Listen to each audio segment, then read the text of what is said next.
Assalamualaikum warahmatullahi wabarakatuh. Perkenalkan nama saya Fitri Rahmawati, NIM 18207222239, jurusan Ilmu Hukum C semester 5. Kali ini saya akan menjelaskan mengenai tata cara membuat peraturan daerah.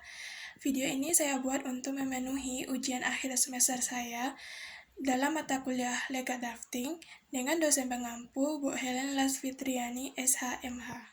Baiklah, saya akan menjelaskan mengenai tata cara membuat peraturan daerah. Yuk, kita lihat langkah-langkahnya.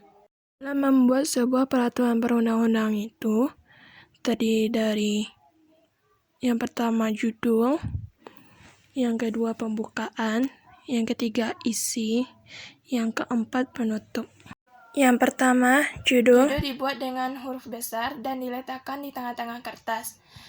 Dalam pembuatan judul yang harus diperhatikan yang pada baris pertama, yaitu apa peraturan yang akan dibuat, jenisnya.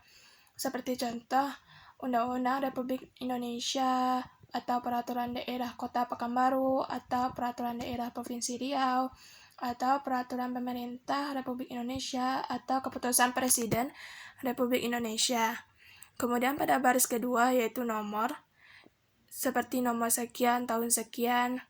Pada baris ketiga ditulis dengan tentang. Pada baris keempat, apa yang akan dibahas, seperti contoh pedagang kaki lima atau penyelenggaraan perlindungan anak, dan lain-lain.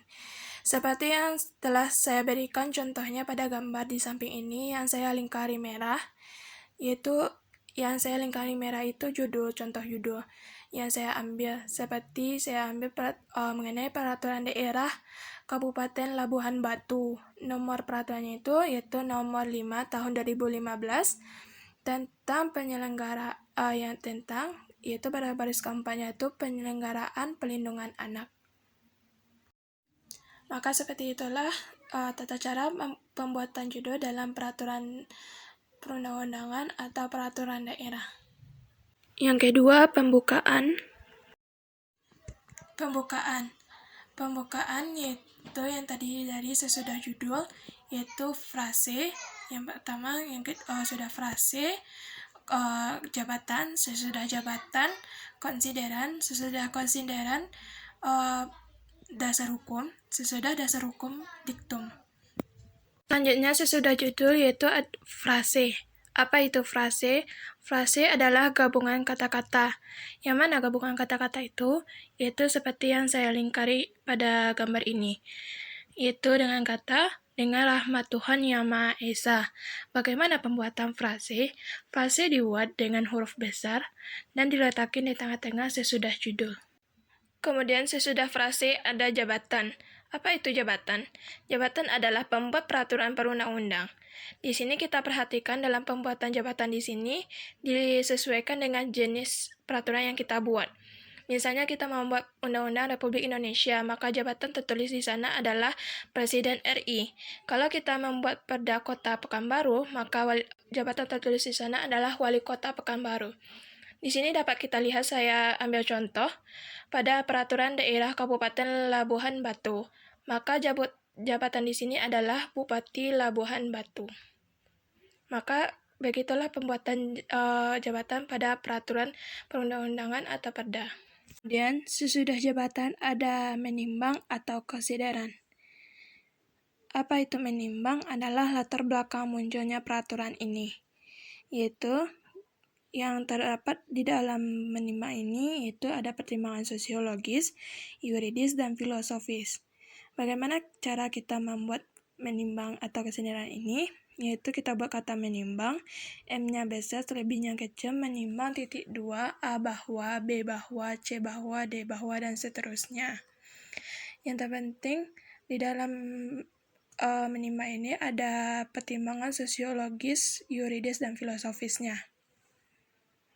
Seperti yang telah saya lingkari pada contoh yang saya tampilkan pada saat ini. Contoh dari konsideran atau menimbang. Kemudian sesudah konsideran ada mengingat atau dasar hukum. Apa yang akan kita buat? Yaitu semua dasar hukum yang terkait dengan peraturan yang kita buat. Bagaimana cara membuat mengingat atau dasar hukum ini? Yaitu dengan cara mengurutkan dari peraturan yang tertinggi hingga terendah dengan mengingat hierarki perundang-undangan di Indonesia ini. Seperti yang telah saya tampilkan contohnya, yaitu seperti yang ditampilkan, yaitu dari Undang-Undang Dasar 1945 sampai Peraturan Daerah Provinsi Sumatera Utara. Seperti itulah contoh dari membuat mengingat atau dasar hukum. Setelah mengingat atau dasar hukum dilanjutkan dengan diktum atau memutuskan. Bagaimana cara membuatnya? Diktum itu yaitu diawali dengan kata-kata dengan persetujuan bersama A dan B, memutuskan, menetapkan titik 2, apa peraturan yang sedang dibuat. Kemudian diktum ini ada yang dibuat oleh 2 lembaga, ada pula yang 1 lembaga. Yang 2 lembaga ini seperti contoh yang telah saya lingkari pada peraturan yang saya tampilkan, yaitu seperti contoh dengan persetujuan bersama Dewan Perwakilan Rakyat Daerah Kabupaten Labuhan Batu dan Bupati Labuhan Batu memutuskan menetapkan peraturan daerah tentang penyelenggaraan perlindungan anak, yaitu dengan ditandai dengan kata-kata persetujuan bersama jika diktum ini dikeluarkan oleh 2 lembaga. Kemudian kalau dia 1 lembaga, seperti contoh peraturan pemerintah hanya dibuat presiden atau keputusan presiden hanya dibuat oleh 1 lembaga saja, yaitu presiden. Maka misalnya itu dia peraturan pemerintah, dia tidak membutuhkan persetujuan bersama. Langsung saja kata-katanya memutuskan, menetapkan peraturan pemerintah tentang misalnya kehutanan. Jadi, perda ini ialah produk yang dihasilkan oleh 2 lembaga, sedangkan peraturan pemerintah atau keputusan presiden adalah produk yang dihasilkan oleh 1 lembaga, yaitu presiden. Seperti itulah cara pembuatan diktum atau memutuskan. 3. Isi. Apa itu isi? Isi termasuk di dalamnya bab 1 sampai dengan selesai. Mari kita bahas bab 1. Bab 1 adalah ketentuan umum, yang isinya mengenai definisi-definisi dari peraturan yang akan kita buat. Bagaimana cara kita membuat bab 1 ini? Yaitu bab 1 dibuat di tengah-tengah kertas, atau senter, hurufnya besar semua, yaitu bab 1. Kemudian di bawahnya ditulis ketentuan umum, yang hurufnya besar pula semuanya. Kemudian buat di bawahnya pasal 1, P-nya besar, selebihnya kecil.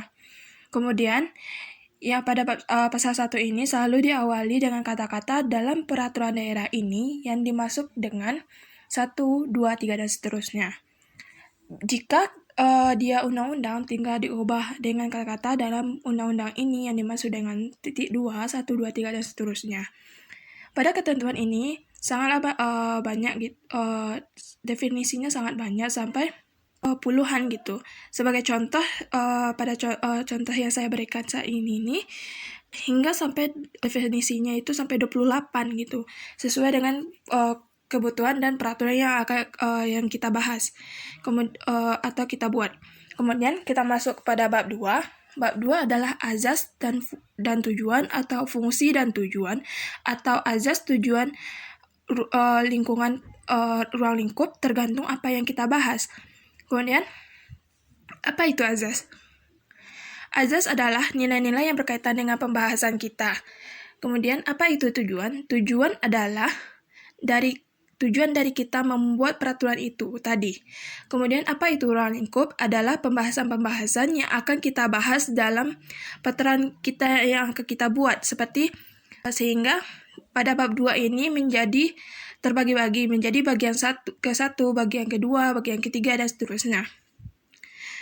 Kemudian masuk kepada bab 3. Bab 3 adalah penjabaran dari bab 2 dari ruang lingkupnya.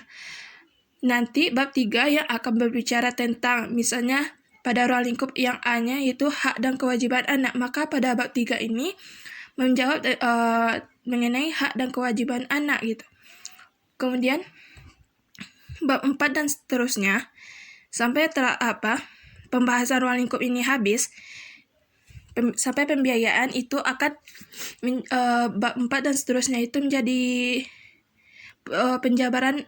pembahasan penjabaran dari bab 2 dari ruang lingkupnya. Bab 10. Kemudian pada bab ketentuan sanksi, pada bab 11 itu pada ketentuan sanksi dan ketentuan peralihan bila ada. Jika tidak ada, tidak apa dibuat tergantung peraturan yang kita bahas. Kemudian pada yang terakhir ketentuan penutup, yaitu bagian terakhir dari isi. Biasanya dimulai dengan kata peraturan daerah ini mulai berlaku pada tanggal diundangkan, agar setiap orang mengetahui memerintahkan pengundangan peraturan daerah ini dengan penetapannya dalam lembaran daerah Kabupaten Labuhan Batu, seperti contohnya seperti itu. Kemudian, ketentuan penutup ini dengan penutup sangatlah berbeda, karena dalam peraturan perundang-undang itu ada judul, pembukaan, isi, sesudah isi baru penutup, itu yang membedakannya. Kemudian, setelah isi ketentuan penutup ini kita tulis, maka selesailah bagian dari isi yang peraturan yang kita buat ini. Terakhir 4 penutup. Kemudian bagian penutup biasanya diawali dengan kata ditetapkan, atau seperti contoh yang saya lingkari ini, contoh dari penutup dalam sebuah peraturan perundang-undang atau perda. Di sini tertulis ditetapkan di rantau rapat, contohnya pada tanggal sekian-sekian Bupati Labuhan Batu. Kemudian diundang-undangkan di rantau rapat pada tanggal yang ditandatangani oleh Sekda Kabupaten Labuhan Batu. Jadi seperti ini dalam pembuatan penutupan dalam peraturan perundang-undang atau perda. Baiklah, hanya ini yang dapat saya sampaikan. Apabila ada kata-kata yang salah, mohon dimaafkan. Saya akhiri. Assalamualaikum warahmatullahi wabarakatuh.